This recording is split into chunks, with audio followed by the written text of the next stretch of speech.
You have heard from me, and I'm sure from other rabbis, that everything that God has created, He created to be used for spirituality. Famous liturgist Chekhov wrote that if on stage there is a gun hanging on a wall in the first act of the play, then this gun must shoot in the second act.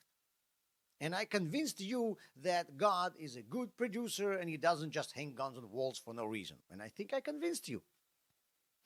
Yeah, with a gun, it's much easier to convince people, I noticed.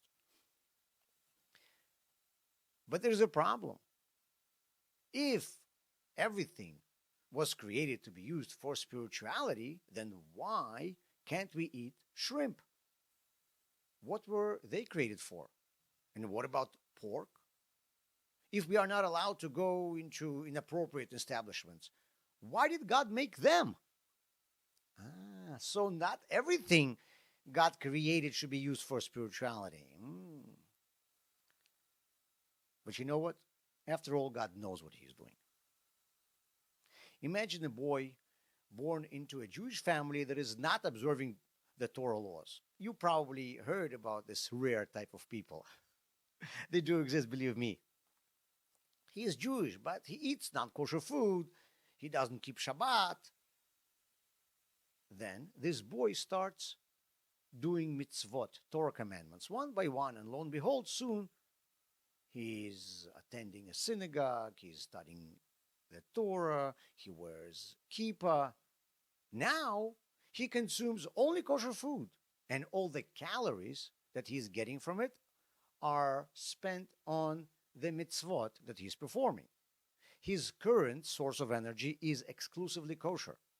But in order to reach this stage of his life, he previously consumed non-kosher food.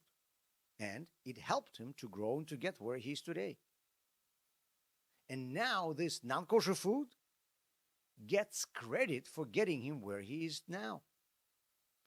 It's because of this non-kosher food that he can today put on tefillin and wear tzitzit.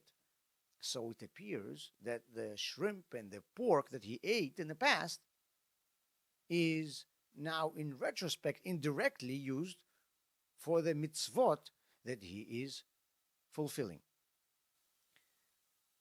Imagine an Orthodox boy born into an observant family and he has eaten only kosher food his entire life.